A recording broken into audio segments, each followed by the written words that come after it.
CID విచారణకు హాజరయ్యాడు. Kakinada port limited సంబంధించి వాటాల్ని KV రావు దగ్గర నుంచి కాకినాడ పోర్ట్ కావచ్చు, కాకినాడ సెజ్ కావచ్చు, ఈ రెండిటికి సంబంధించిన ఆయన వాటాల్ని ఇటు తన చంద్రారెడ్డికి చెందిన ఈయన ఉన్నాడు. వచ్చి ఇదంతా కూడా ఏవి సుబ్బారెడ్డి వాళ్ళ కొడుకు విక్రాంతి రెడ్డికి తెలుసు, అతనే డీల్ చేశాడు, నాకు సంబంధం లేదని ఆయన ప్రకటించుకున్నాడు. అట్లాగే ఆయన ఇంకొక రెండు విషయాలు కూడా మాట్లాడాడు. ఒకటేమో ఆంధ్రప్రదేశ్ లిక్కర్ కుంభకోణం గురించి కసిరెడ్డి రాజ్ కసిరెడ్డి అంటారు, కసిరెడ్డి రాజశేఖర్ రెడ్డి దాంట్లో ప్రముఖంగా ఉన్నాడు అని మాట్లాడాడు. ఆయన ఇచ్చిన ఇన్ఫర్మేషన్ తోనే తెలుగుదేశం మీడియా, ఆంధ్రజ్యోతి, ఈనాడు దాని మీద ప్రముఖంగా రాశాయి. దాని మీద నేను సపరేట్ గా వీడియో కూడా చేశాను. దాని తర్వాత ఆయన జగన్ గురించి కూడా డైరెక్ట్ గా అటాక్ చేశాడు. ఇప్పటి వరకు జగన్ మీద డైరెక్ట్ గా అటాక్ ఒకసారి మాత్రం జగన్ కి రిప్లై ఇస్తూ చేశాడు. జగన్ ఏంటంటే విజయసాయి రెడ్డి భయపడి రాజ్యసభ సభ్యత్వానికి పార్టీకి రాజీనామా చేశాడని విలేకరులతో చెప్పినాడు. దానికి రిప్లై ఇస్తా ఆయన నాకు భయం అనేది లేదు, నేను దేనికి భయపడను అనేది, ఆయన విలువలు అనేవి నాకున్నాయి అని జగన్కి సమాధానం ఇస్తూ ఫస్ట్ మాట్లాడాడు.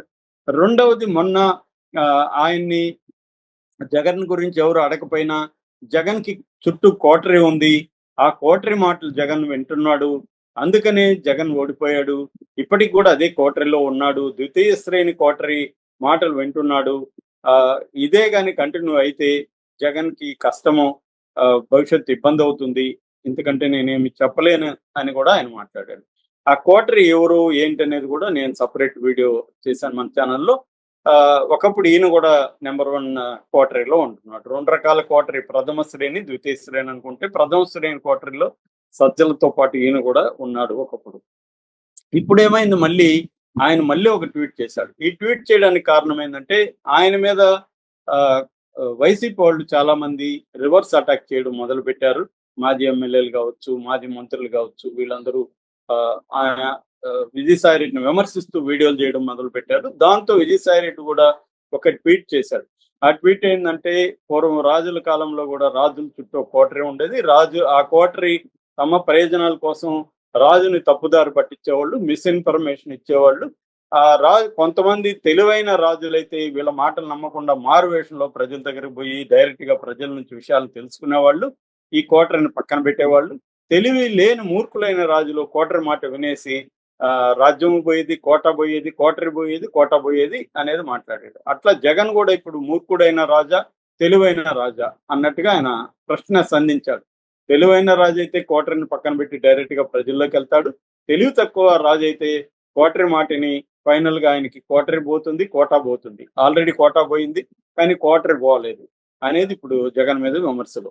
సో ఆయన చేసిన దాంట్లో తప్పు అయితే లేదు, ఎందుకంటే ఎవరైనా, జగనే కాదు ఎవరికైనా ఇది వర్తిస్తుంది.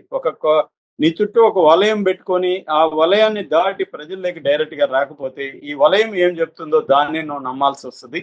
సో అది అడ్మినిస్ట్రేషన్ సౌలభ్యం రీత్యా అవసరమైనప్పటికీ ఎప్పటికప్పుడు డైరెక్ట్ గా ప్రజలతో, కార్యకర్తలతో డైరెక్ట్ గా మాట్లాడడం వల్ల నీకు వాళ్ళు ఏమనుకుంటున్నారు, వాళ్ళ ఫీలింగ్స్ ఏంటి, వాళ్ళ బాధలు ఏంటి, వాళ్ళ సమస్యలు ఏంటి అనేది వాళ్ళ నుంచి నేర్చుకోవడం అనేది ఇంపార్టెంట్. నిజానికి ఇది రాజరికం కూడా కాదు కాబట్టి, ప్రజాస్వామ్యం కాబట్టి ప్రజల డైరెక్ట్ గా ప్రజల సమస్యల్ని ప్రజల దగ్గర నుంచి వినాలి. నిజానికి జగన్ కి ఒక యుఎస్పి అంటే అదే, నిరంతరం ప్రజల్లో జగన్ ఉన్నట్టుగా ఇంకే రాజకీయ నాయకుడు కూడా ఉండడు. అలాగే ఉండేవాడు, ప్రతిపక్షంలో ఉన్నప్పుడు ఆయన నిరంతరం ఎప్పుడు చూసినా ప్రజలతోనే ఉండేవాడు, ఏదో ఒక ప్రోగ్రామ్ లో ప్రజలతో మాట్లాడుతుండేవాడు, కార్యకర్తలతో ఉండేవాడు, అదే అతని బలం. అందుకనే ప్రజలు అతన్ని ప్రేమించారు. నేను విన్నాను, నేను ఉన్నాను అన్న భరోసా వాళ్ళ నాన్నలాగా జగన్ కూడా ఇస్తాడు. ఎందుకంటే ప్రజలకు చాలా మందికి తమ సమస్యలు చెప్పుకునేదానికి ఒక రాజకీయ నాయకుడు కావాలి, వినేందుకు ఒక హృదయం కావాలి వాళ్ళకి. అది జగన్ ప్రొవైడ్ చేయగలిగాడు గతంలో. ఆ తర్వాత అధికారంలోకి వచ్చినాక పరదాల మాటన ఉండిపోయాడు. సో విజయసాయి రెడ్డి చెప్పిన దాంట్లో తప్పు లేదు. ఖచ్చితంగా ఎప్పుడైనా కూడా మనం మన మీద పెట్టే విమర్శలను ఆహ్వానించాలి, ఆ విమర్శల్లో వాస్తవం ఉంటే మనం మార్చుకోవాలి, అప్పుడే మనం ఎదుగుతాం. ఎవరైనా జగనైనా ఇంకొకరైనా మూర్ఖంగా నేను ఇట్లాగే ఉంటాను, ప్రజలు వ్యతిరేకిచ్చి నాకు ఇచ్చేస్తారు పల్లెంలో పెట్టి అని కళ్ళగంటే మాత్రం అది మూర్ఖత్వం అవుతుంది. మనం చూసాం మహారాష్ట్రలో, హర్యానాలో ఏమైందో. ప్రజా వ్యతిరేకత ఉన్నా కూడా కాంగ్రెస్ పార్టీ దాన్ని సొమ్ము చేసుకోలేకపోయింది. కాబట్టి ఒట్టి ప్రజా వ్యతిరేకత సరిపోదు, దాన్ని ఓట్ల రూపంలో తమ పార్టీకి ఓట్ల రూపంలో దాన్ని చేసుకోగలిగారు. ఇక్కడ రేవంత్ రెడ్డి గట్టిగా చేసుకోగలిగాడు ఆ పని. అక్కడ మొన్న తెలుగుదేశం కూటమి కూడా ఆ పని చేయగలిగింది. సో ఇది చేయాలంటే జగన్ నిరంతరం ప్రజల్లో ఉండాలి. కోటరీ మధ్యలో ఇప్పటికి కూడా కోటరీ మధ్యలో ఉన్నాడు. బెంగుళూరులో కూర్చుంటున్నాడు. అక్కడి నుంచి ఎప్పుడో వస్తాడు. కొంతమందిని పిలిపించి మాట్లాడి వెళ్ళిపోతాడు అన్న విమర్శలు వైసీపీ నుంచే ఉన్నాయి. కాకపోతే ఇంకా ఎక్కువ టైం ఏం లేదు. 9 నెలలయింది. గతంలో కూడా చూసుకుంటే చంద్రబాబు, లోకేష్ హైదరాబాద్ వదిలి వెళ్ళేవాళ్ళు కాదు. ఇక పవన్ కళ్యాణ్ అయితే వీకెండ్ పొలిటీషియన్ అనే పేరు కూడా తెచ్చుకున్నాడు. అయినా వాళ్ళు అధికారంలోకి రాగలిగారంటే తర్వాత ఇంకొక 1 ఇయర్ 2 ఇయర్స్ తర్వాత కూడా జగన్ ఈ పని చేయొచ్చు. కానీ ఇప్పుడు ఏం చేస్తున్నాడు జగన్? ఎందుకు రావట్లే? అప్పుడంటే కరోనా వ్యవహారాలు ఏవో ఉన్నాయి వీళ్ళకి. ఇప్పుడు ఏమి లేవు కదా! జనంలోకి ఎందుకు వెళ్ళట్లేదు అనేది చాలా మంది జగన్‌ని ప్రశ్నిస్తున్నారు. అయితే ఇక్కడ ఇంకొక యాంగిల్ కూడా ఈ మధ్య బయటకొచ్చింది. అసలు జగను విజయసాయి రెడ్డి కలిసే ఈ డ్రామా ఆడుతున్నారు.